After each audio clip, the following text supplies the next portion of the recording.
Aujourd'hui, on rencontre une entrepreneur derrière le projet Okni, des objets comestibles non identifiés. Non identifiés parce qu'ils sont surprenants, ils sont innovants et ils vont révolutionner la façon dont vous présentez vos assiettes. Je suis avec Nadia Larichi.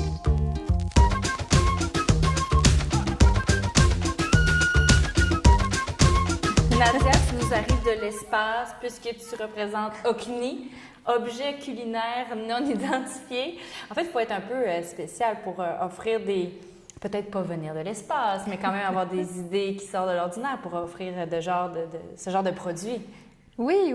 En fait, on s'appelle Okni parce qu'on veut être un petit peu les ovnis de la cuisine. Ouais. Comme tu l'as dit, Okni, ça veut dire objet comestible non identifié. Et puis, il y a une tête pensante un petit peu derrière tout ça, c'est notre associé Benoît, qui est designer culinaire. Donc, ce n'est pas un métier commun. On aime bien d'ailleurs l'appeler notre savant food.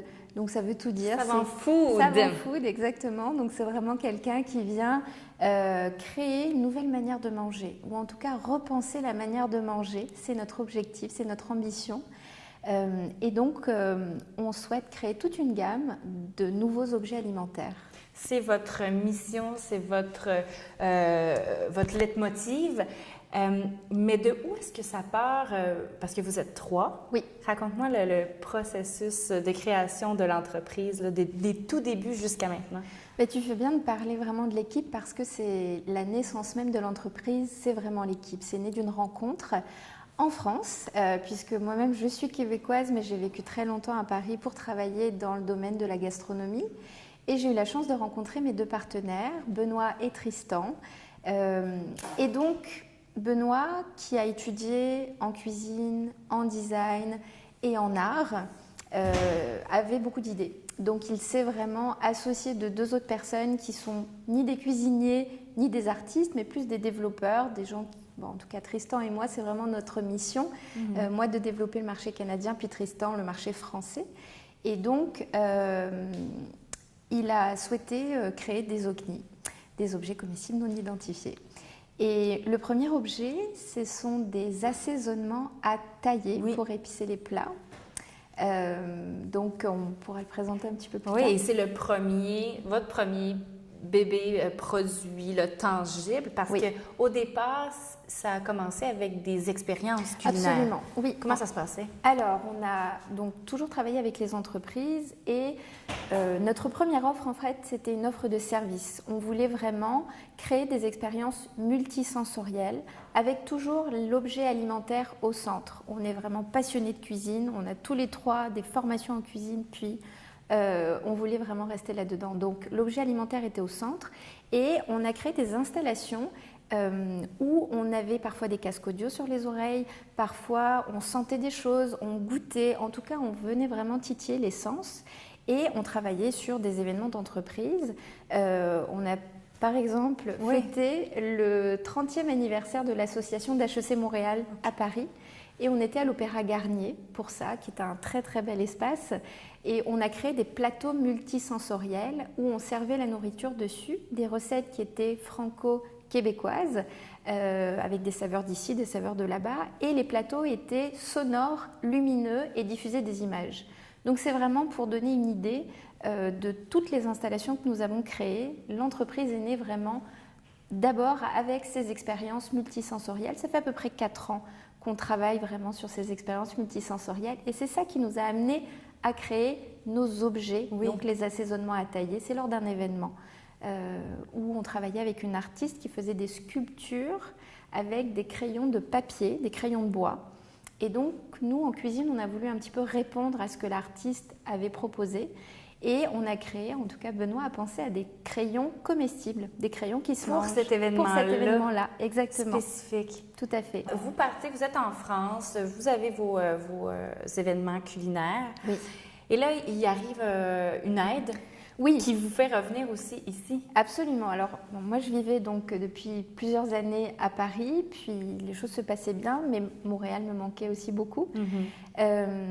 On Je a te comprends. démarré. Oui. Non seulement l'entrepreneuriat aujourd'hui est vraiment développé à Montréal et on a beaucoup d'aide, mais en plus c'est plutôt agréable d'y vivre, donc ça nous manquait. En tout cas, donc on était en France et puis on a démarré l'entreprise et on s'est dit on va se stabiliser en France.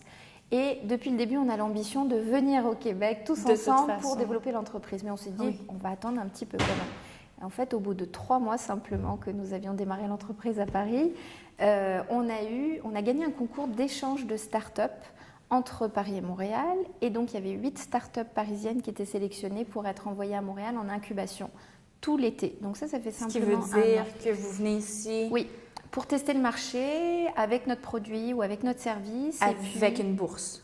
Absolument. Et donc, vous vous concentrez. C'est pour ça qu'on dit incubation. Là, vous êtes vraiment... Exactement. Entouré, là. On est entouré, on était un peu éparpillés dans tous les incubateurs, coworking, etc. de Montréal. Et puis, on était amenés à rencontrer le ministère de l'économie et des sciences et tous les organismes vraiment de promotion de l'entrepreneuriat, etc. à Montréal. Donc, vraiment de faire L'objectif de cette mission, c'était de développer les affaires entre la France et le Québec, entre Montréal et Paris. Et puis c'était la première édition de ce concours et ils l'ont reconduit depuis parce que ça a vraiment bien fonctionné. Ouais. Beaucoup d'entreprises se sont implantées à Montréal depuis l'année dernière. Donc voilà, on en a bénéficié. Et puis c'est l'Office franco-québécois pour la jeunesse, l'OFQJ aussi, qui nous avait accordé une petite bourse pour venir. Donc ça nous a pas mal aidé parce qu'en démarrage d'entreprise, on n'avait pas forcément les sous, mais on a réussi quand même à venir passer 3 mois.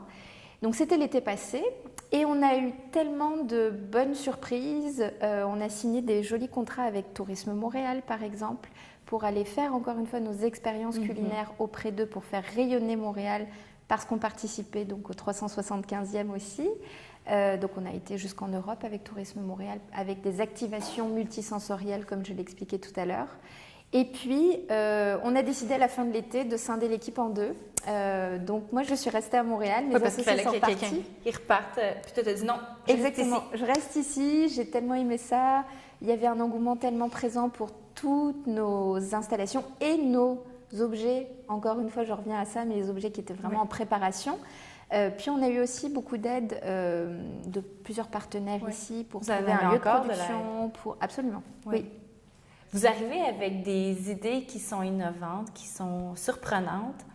Est-ce que vous avez eu des difficultés avec les normes? Est-ce qu'on vous a posé des questions si c'était comestible? Parce qu'on n'est pas habitué de voir ce genre de produit-là. Oui, c'est une très bonne question. Alors, au niveau des normes, on est aux normes vraiment avec Santé Canada et avec le ministère de l'Agriculture, etc., la MAPAC. Donc, il a fallu passer quelques petites équivalences, quelques petits diplômes, on va dire, qui n'étaient pas très compliqués à obtenir. Donc, c'est assez facilité, en fait, à ce niveau-là. On est conseillé aussi par des biochimistes un petit peu pour être sûr qu'on fait bien les choses. Jusqu'à présent, tout se passe bien. Et puis, je ne sais pas... Mais sinon, vous n'avez pas eu de problème? On n'a pas... Non. On n'a pas mis en cause vos produits? Non, pas du tout. En fait, c'est vrai que c'est très important de faire une forme d'éducation sur le produit parce que les gens ne connaissent pas et c'est tout à fait normal.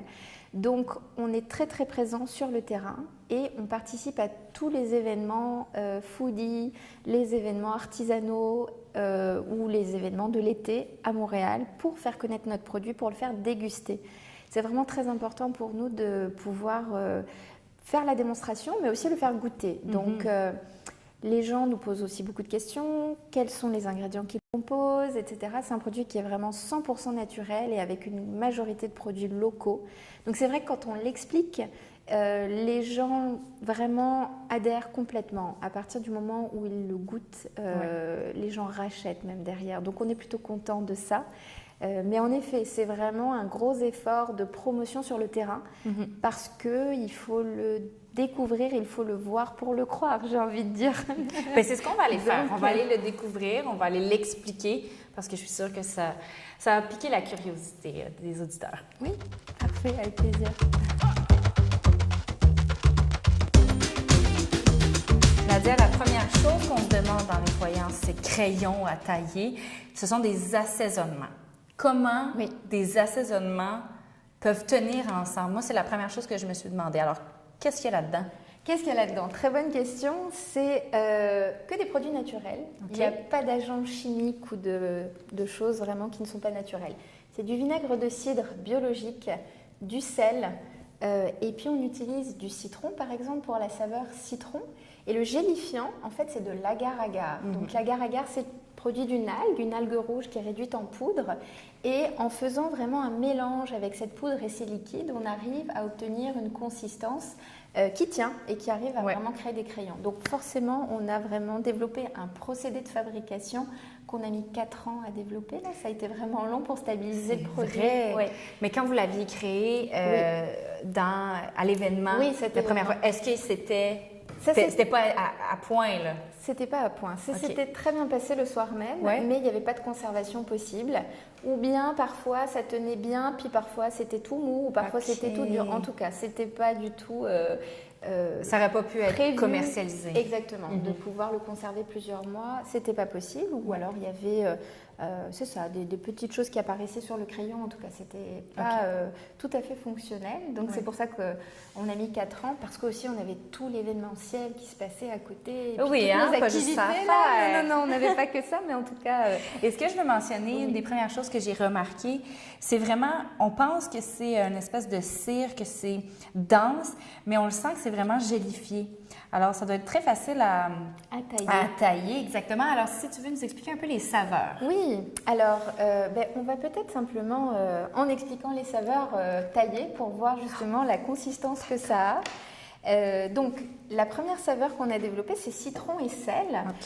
Donc, c'est vraiment très simple en goût, très franc en goût. C'est vraiment goût citron et sel. C'est-à-dire que tu mets ça sur des petites crudités, des salades, ou bien sur un poisson. Donc, un poisson cuit au four, un tartare de saumon.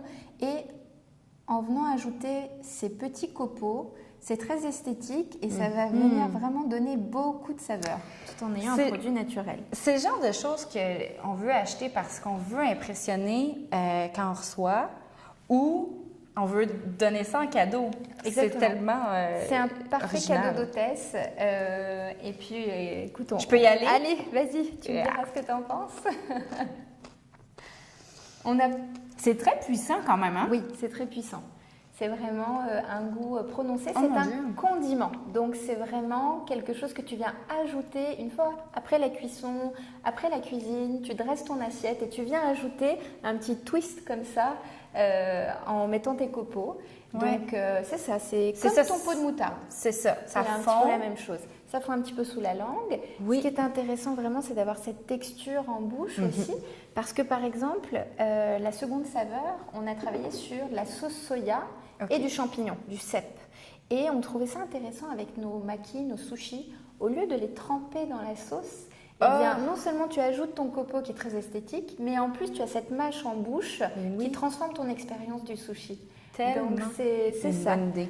Et puis la troisième saveur, on a vraiment voulu couvrir un peu tous les types de plats, en tout cas les plats d'été qu'on pouvait cuisiner.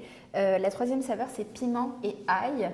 Donc un barbecue, une viande grillée au barbecue, tu viens tailler des copeaux, ou tout ce qui est un peu tomaté, pizza, pâtes, ça remplace vraiment ta sauce piquante que tu utilisais jusqu'à présent. Donc c'est les 3 premières saveurs, citron, sel, sauce soya et cèpe, et piment et ail. Vos fournisseurs sont locaux le plus possible? Absolument. Le vinaigre de cidre, par exemple, c'est un vinaigre de cidre québécois. Puis on a certaines choses qui viennent du sud de la France parce qu'on est au plus près de ces producteurs-là. Et puis par rapport à ça, on développe aussi une autre saveur qui est autour de la truffe. Donc c'est ça, le petit champignon que tout le monde aime tant. Donc il va y avoir bientôt de la truffe aussi, qui vient du sud de la France. Et ça aussi, c'est fait présentement à la main. Oui. C'est toi qui les confectionnes, en fait. Oui, en partie. On a une équipe, je ne suis pas la seule, heureusement. Mais oui, en fait, on a vraiment développé un moule, des moules qui nous permettent de mouler nos assaisonnements à l'intérieur, et c'est fait de manière artisanale. Donc notre objectif aujourd'hui, c'est d'intensifier la production. Donc on s'en vient pour mécaniser un petit peu tout le système, mais pour l'instant c'est vraiment artisanal. C'est fait à la main à Montréal, dans le Myland. Mais la mécanisation va vous permettre de produire un plus grand volume, de baisser aussi vos dépenses. Donc, c'est un choix que vous faites pour répondre à la demande et à la production qui grandit. Oui, absolument. En fait, si on veut grandir, on n'a pas le choix que de passer par là. Et puis, ça va rester malgré tout un produit artisanal parce qu'on est obligé de faire les mélanges nous-mêmes, etc. Okay. Mais la mécanisation va nous faciliter un petit peu le travail et nous permettre de faire en effet des volumes plus importants. Mais on a quand même besoin d'être une bonne équipe. Oui. Alors, bon, on parle d'objectifs à moyen terme. Court terme, oui.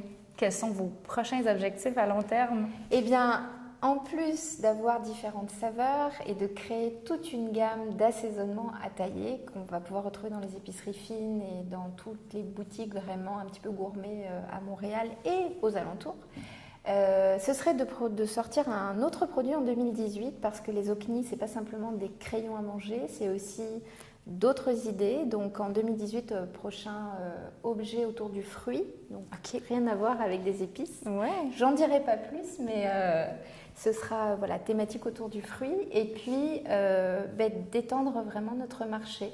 Aller un petit peu plus loin que le Québec. Alors, présentement, vous êtes dans les épiceries, les marchés d'alimentation, oui. À Montréal seulement? Montréal, vous êtes en France, mais au marché québécois, où est-ce que vous êtes? On est dans à peu près une dizaine de points de vente simplement à Montréal et sur la rive sud. On vend également beaucoup en ligne sur notre site internet parce que le coffret que vous voyez ici résiste bien au transport, donc on peut vraiment le livrer sans aucun problème. Il dure combien de temps quand on l'achète? Alors, je vois ici. La conservation, 2018, c'est tout à fait, c'est quasiment un an. En fait, c'est 9 mois et puis la durée de conservation va encore augmenter avec le temps parce qu'on a besoin d'un peu de recul pour faire des essais et pour prolonger la durée de conservation. Donc là, aujourd'hui, c'est 9 mois. Et même lorsque c'est ouvert, vous mettez ça au réfrigérateur et vous le gardez 9 mois sans aucun problème. À partir du moment où c'est bien fermé dans les bouteilles, ça ne bouge pas. Vraiment, là, la majorité des produits à l'intérieur, c'est du vinaigre de cidre, comme je disais tout à l'heure, et du sel. Ce sont des conservateurs naturels. Donc, on n'a pas eu besoin de mettre d'agents de conservation, de colorants artificiels. Non, il n'y a rien de tout ça. Mais les produits en eux-mêmes sont des conservateurs naturels. Donc, ça se conserve vraiment très bien 9 mois. Oui. Voilà. Alors, en terminant, je suis certaine que les gens vont se demander où est-ce qu'on peut se les procurer, à part les marchés d'alimentation, le site web. Absolument, okni-factory.com. Sur notre site web, en effet, vous avez vraiment tous les points de vente et une boutique en ligne qui vous permet d'acheter sans aucun problème. Et nos réseaux sociaux aussi. Oui. Facebook, c'est vraiment facile. Pareil, le même nom, Okni Factory. Merci beaucoup, Nadia. Merci à toi. Et merci à vous. La semaine prochaine, d'autres découvertes aussi passionnantes à Éco-Entrepreneur.